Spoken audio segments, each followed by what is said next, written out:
Doc, people listen to us for nonsense, and we give it to them in spades. Nonsense, nonsense, nonsense. Some would even say, on our best days, malarkey. Braves, defending champs. Boy, it sure would be a shame if there was no season next year and we were just still the defending champs. Also, this guy that got hit, how old was he?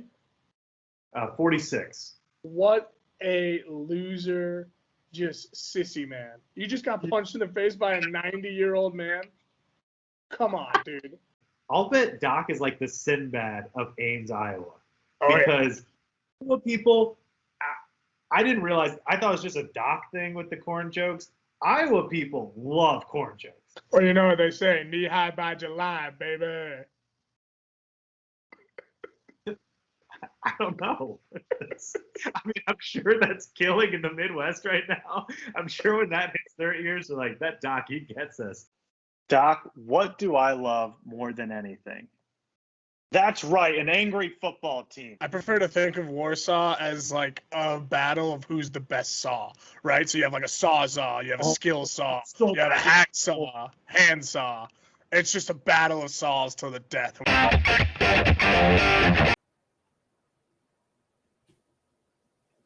Welcome to Spaghetti Junction Boys podcast, coming to you from beautiful Atlanta, Georgia. I am joined here by the incomparable Doc Jacobson. Before we get things started, we want to thank our friends over at Manscaped. Support for the Spaghetti Junction Boys podcast is brought to you by Manscaped, the best in men's below-the-waist grooming. Manscaped offers precision-engineered tools for your family jewels. Manscaped's Performance Package is the ultimate men's hygiene bundle. Join over 4 million men worldwide who trust Manscaped with this exclusive offer for you, 20% off and free worldwide shipping with the code SJBAtlanta at manscaped.com. If my math is correct, that's about 8 million balls. It's time to take care of yourself, so go to manscaped.com and get 20% off and free shipping with the code SJBAtlanta. Now, Doc, I believe it was Mike Tyson, and my confidence level's at about 10% on that. That said, everybody has a plan until they get punched in the mouth.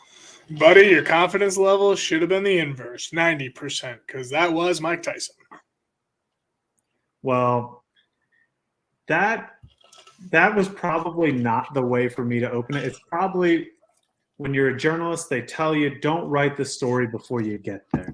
So we're talking about the pre-show. We're going through what we're going to discuss, and then I'm scrolling Twitter, and as I'm scrolling Twitter, I come across a publication from Wales, and it has a picture of Prince Harry fastening a helmet on in what looks to be some sort of aerial contraption. And the headline for this story, which I did not click in true millennial fashion, is Prince Harry took cocaine at 17 and killed 25 people in Afghanistan. And the only way I can read that is that was one afternoon. Like, those should not be included in the same headline, because I don't even know what you're trying to convey there unless it happened in one day. Yeah, I mean, it's well documented, right? Many of the earlier wars, World War I, World War II, Korea War, Vietnam War, they were just juicing people with amphetamines left and right, trying to get them to, get as hyped as possible and not sleep and just march for hours and days. So the cocaine part doesn't really sway me that much here. Kind of makes sense.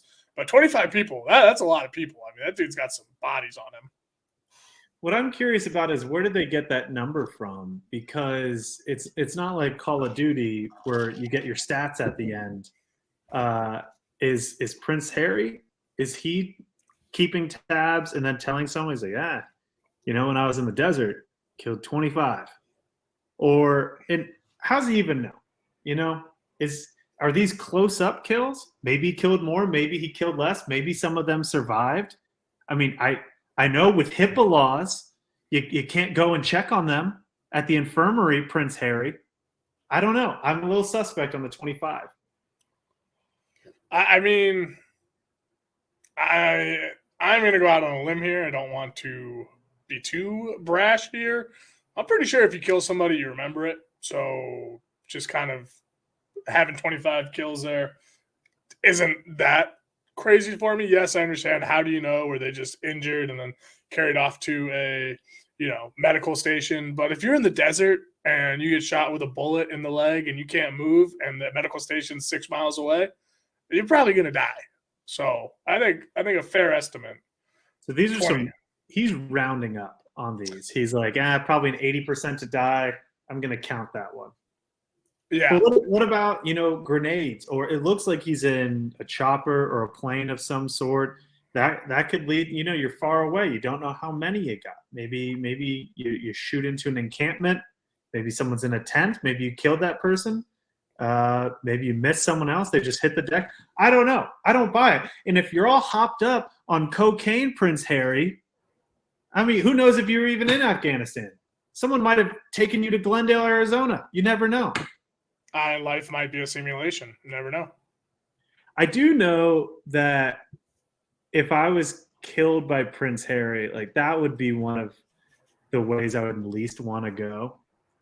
Especially if it was in war, because I feel like there'd be, if it's close combat, which I don't think a ton of wars are fought like that anymore.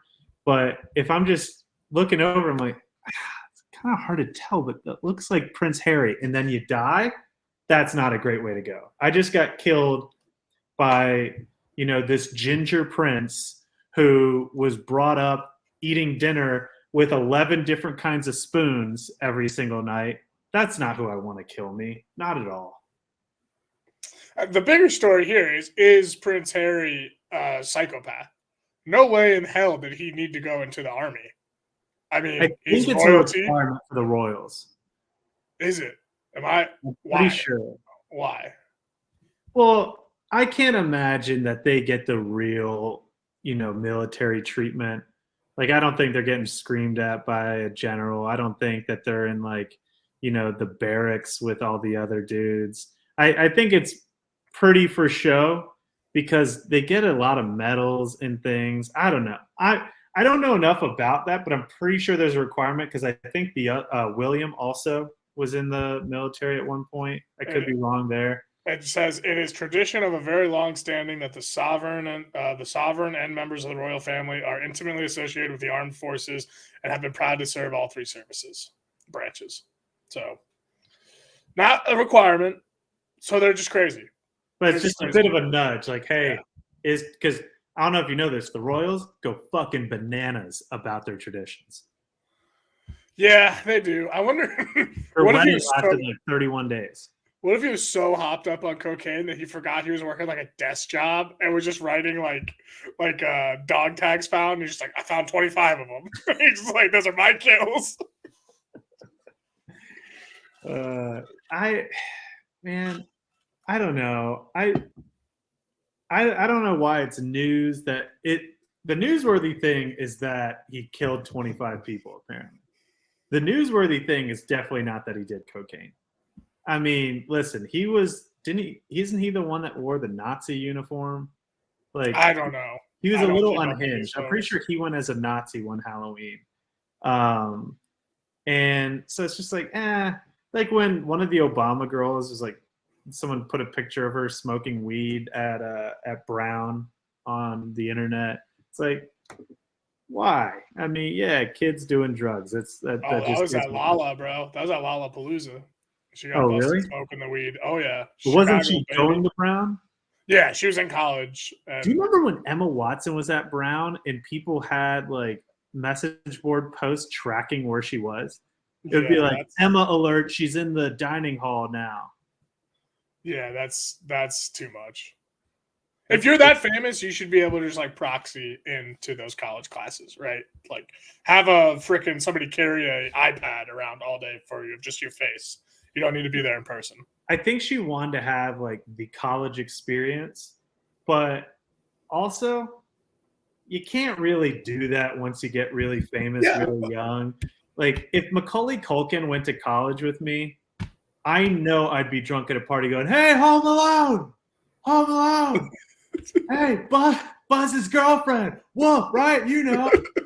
Also, Also, if you go to the Ivy League schools, I'm not trying to say everyone that goes there is, well off, but you're not going to have that traditional college experience. The best part about the college experience is being so damn broke that you don't know how you're going to get your next beer. And I'm talking $1.50 beer at a university bar. Like, that is the best part about being college. Yes, it sucks in the time. Yes, it's awful. Yes, you stress out about every little thing and saving dollars here and cutting coupons and returning cans in Iowa for 5 cents. Yeah, that sucks, but that is the best part of the college experience. Stressing about money is absolutely not the best part of the college experience. Okay, it might not be the best part, but it's what makes it, right? It's kind of like break is the college experience. That's the best part.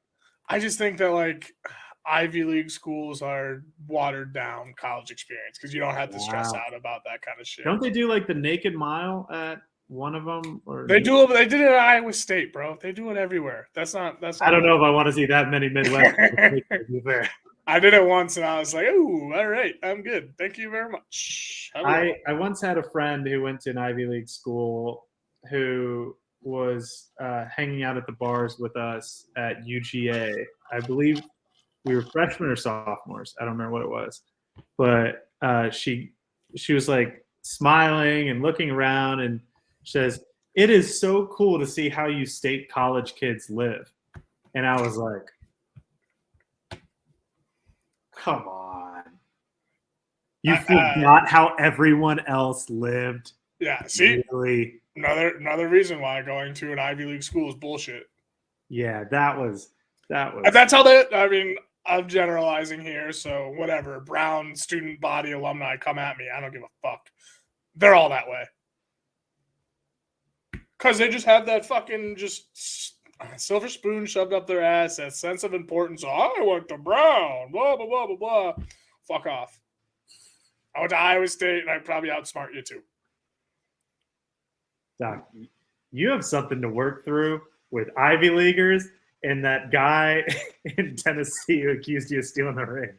You're gonna have to work some things out. God help me if that kid gets into an Ivy League school. Holy shit, I'm going down the trail. I don't think like a tourist shop in Gatlinburg is a pipeline from the Ivies.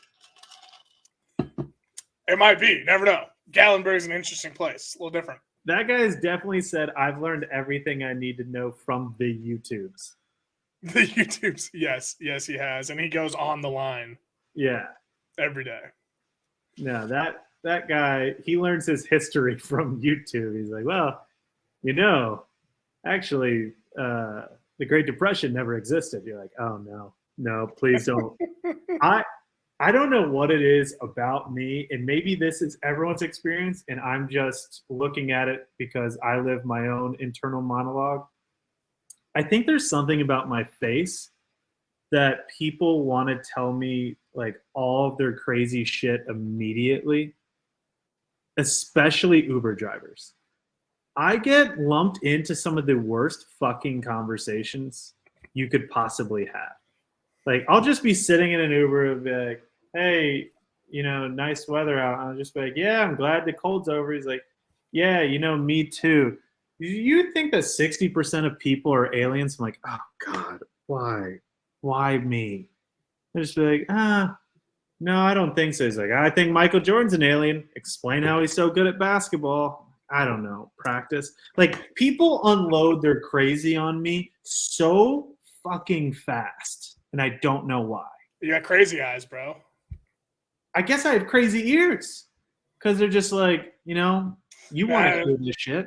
It has to be the eyes, right? Because once you make contact with another crazy person, also with crazy eyes, you're like, all right, they're ready to hear the crazy shit I'm about to say. It's the eyes, bro. Well, if they're catching my eyes in the rearview mirror, they're seeing me do this. It's just in my head. I'm like, here we go. Here we go again. You're not Prince Henry doing this? Snort up some cocaine in the back of the seat. If I was in an Uber and Prince Harry was my driver, he would 110% tell me about everyone he murdered in Afghanistan. Like, very detailed. Just be like an American sniper. 25 confirmed. All right. Well, we want to keep this episode short. So we're just going to get right into Gamblin dance. Doc had himself a heck of a rebound week. Went 4-1, hit his whammy. Ben also went 4-1, hit his whammy. I hit my whammy as well, but went 2-3. So I am currently leading the way, up 8 units. Ben is back above water. He's up 2 units. Doc is he's down the ways a little bit. It's just there's the town up here on the hill. I'm living down by the river. Luckily, not in a van yet. Mm-hmm. Well, Doc, do you want to get started? Or you want me to kick us off? I'll get it started. Why not? Colts Texans under 38.5. Both those teams have had trouble scoring. I have to imagine a lot of backups are going to be in because neither of them are making the playoffs. Yes, you think, backups in the secondary, maybe a little deep ball, but nobody in Houston has the ability to throw the ball more than 25 yards. Jonathan Taylor being out for the Colts is limiting that offense. Clearly, Matt Ryan's not the guy there. I know they brought in – who was the guy that just got hurt? Long story short, nobody's playing in that game. You might as well watch a high school JV football game instead of that one. Pick number 2, Seahawks -6.5. They're in the hunt. They're going to be a hungry dog. Let them go. They're going to make the playoffs with a big win, statement win from them. All right. Listen, unders have been very kind recently, and I just can't count on a lot of teams to score points these days. So I'm going to start off with a pair of unders. Give me Panthers, Saints under 41.5. The Saints without Sean Payton are just absolute dog shit offensively. Michael Thomas is nowhere to be found, just hurt his toe and decided to miss like 13 of the weeks this year. He got shut down for the year. Alvin Kamara. What the hell happened to Alvin Kamara? It has to be a usage thing because they still have a great offensive line, but my God, just doing nothing out there. And meanwhile, Carolina on the other side, they were actually in the playoff hunt last week. And so it all came crashing down, gave up a lot of points to the Bucs. The first time the Bucs have really exploded in a while this year. So give me the under 41.5. Neither have anything to play for. It's just going to be gross. It's going to be Sam Darnold. It's going to be Taysom Hill and just a whole lot of slop. And then give me the under in the other NFC South game. Tampa at Atlanta, under 40.5. You have Desmond Ridder, who still has not proven that he can be an NFL quarterback yet. I'm not saying it's judgment time, but I don't care about judgment time. I care about right now. And right now, he's not playing like an NFL quarterback. Even though the Falcons' defense looking pretty good. Tampa, on the other hand, they have nothing to play for because they've already clinched the division and they cannot move up or down. They're locked into the 4th spot. So the Bucs have said that their starters will play. I don't know how long, maybe just a half. And then you're just getting into Blaine Gabbert territory, who, while a hero, not exactly anything to write home about in that regard. So give me Tampa and Atlanta under 40.5.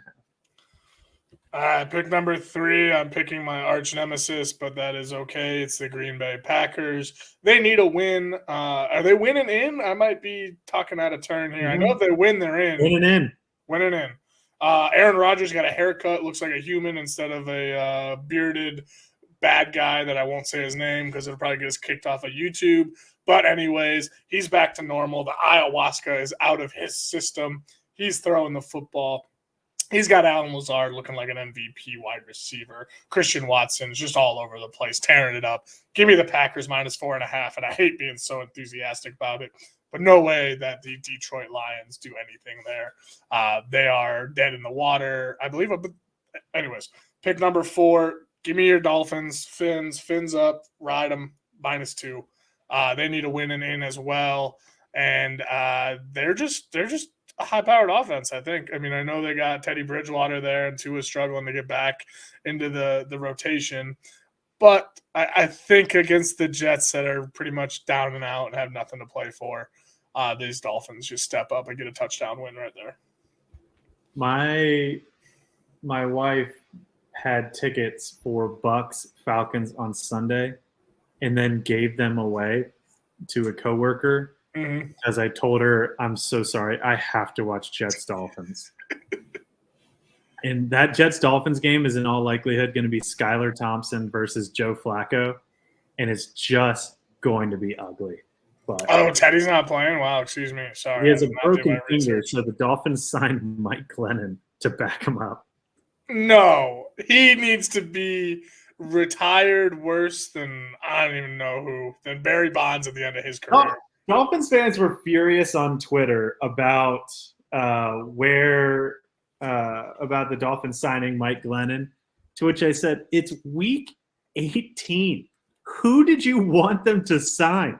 Who is this ringer available in week 18 to come be your emergency backup? Cap. I had Go people. get Cap.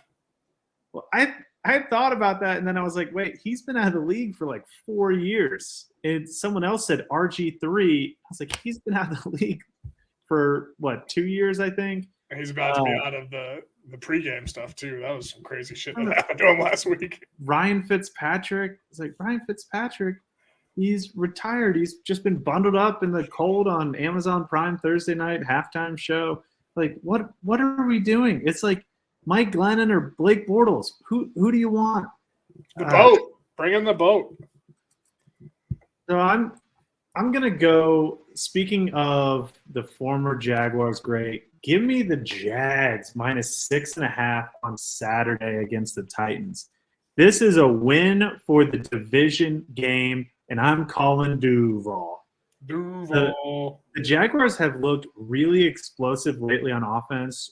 Travis Etienne showing you why he was a first-round pick in the second year. And then you have Evan Ingram, who's having a career resurgence on a one-year prove-it deal down in Jacksonville. He's been putting up monster numbers. Trevor Lawrence looks very, very comfortable with him. You have Marvin Jones Jr., you have Zay Jones, you have Christian Kirk. It's actually a pretty good offense. They're really coming together under Doug Peterson. Meanwhile, at quarterback for the Titans, I believe they're sticking with Josh Dobbs. And we saw from him the other night what we can expect from Josh Dobbs. So I just can't in good conscience pick the Titans. I don't think they can keep it close. Unless Derrick Henry does play, he missed last week, he will have to go nuts, or the Tennessee defense will have to make quite a few plays against the Jags. But I just don't see it. And don't forget the Jags get Calvin Ridley back next year, so that's going to be fascinating. We could be seeing the turn up of the Jags moving forward. Also, give me the Horned Frogs on Monday night, our last college football game of the year, plus 12.5. There's not a ton of science behind this pick other than I just trust the Frogs, man. I know they had a tight game against Michigan and Georgia had a tight game against Ohio State, but you're given 12.5. Georgia's the better football team. Georgia has the better players, but TCU has that magic. They have that je ne sais quoi. And so I'm not gonna bet against those boys from out in Fort Worth. I like TCU to keep it close. I think TCU keeps it within a touchdown, honestly. The line scares me that Vegas said, you know what? Take the damn points. We don't give a shit. Georgia's running this thing. But I'm gonna fall for it. I get TCU and the points. Give me the Horned Frogs, 12.5. I like it. Yeah, I think the only thing you got to kind of worry about is how bad Georgia got beat up on defense last week against the Ohio State Buckeyes and then coming out and just shutting them down. But I don't think that's going to happen. I mean, the offenses for Ohio State and TCU are pretty similar, kind of high-flying. I worry about the TCU back out. Yeah. It looks like he's going to miss that game. But I don't know. I don't subscribe to the theory of someone getting mad. The bulletin board material. People always say this with Alabama when a team beat them the year before. They're like, Alabama's going to really want to beat them now. It's like, Nick Saban just always wants to beat people. You know? Yeah. It's he wakes up to beat people. And so I don't know. Maybe Ohio State showed some vulnerabilities in the Georgia defense that TCU can exploit. Even though, again, TCU does not have the players of Ohio State, but we'll see on Monday. Yeah. Miami Steelers minus 2.5. Kind of a win and some extra stuff here to get them in, but I like them to really get Tomlin to fire him up. I mean, this kind of starting this year off, everyone's like, oh, God, Tomlin's going to have the first season in his career where he's not going to be above 500, to being where they're at 8-8 with a, let's be honest, dog shit football team. I mean, they have not been good this year. I just see Tomlin being that difference maker in this game. Yeah, it's going to be a low-scoring game, but I love Pittsburgh by a last-minute field goal. Call me, Nostradamus. I get it. I'm making a lot of predictions here. But Tomlin gets the boys fired up for this game. No way they go at home last game of the year to get above 500 as a loss. Like, that just will not happen. That is not written in the stars. It's not written in any tablets, any stones anywhere in the country. No scrolls have that anywhere. Give me the Steelers. Big bets. I got to give you credit on that. The Steelers have been one of the best fourth quarter teams as of late. I believe they won their last 2 games within the last 5 minutes, at least the last 5 minutes. Mm-hmm. So we'll see. I also don't trust the Browns. No. And I'm staying in that same game for my whammy. I'm going Cleveland-Pittsburgh under 40.5. Deshaun Watson's looked awful. I get it. He had a full year off and then a long suspension. I'm guessing he's not having the nicest of things said to him when he goes into stadiums or is peering across from the defense, and justifiably so. But he just looks terrible. That offense looks a mess. But Cleveland's played pretty well on the defensive side as well. And this just feels like an old-fashioned AFC North kind of game where Pittsburgh is just going to shut down that inept Cleveland offense. And meanwhile, Pittsburgh, you have a couple all right receivers. Deontay Johnson and George Pickens is young, but Najee Harris looks bad. That offensive line's not great. I don't know what you're getting out of whoever you throw at quarterback for Pittsburgh in any given game. I just don't see points in this. This has 17-13 written all over it. So I'll follow you on the throwing out predictions there. I'll go grab my crystals. I don't have crystals, but I'll go buy crystals, and I'm going to dangle them right in front of the camera. Give me a 17-13 game. It's going to be hideous. What, are you really hungry for a chicken slider sandwich? Oh, those crystals. Sorry.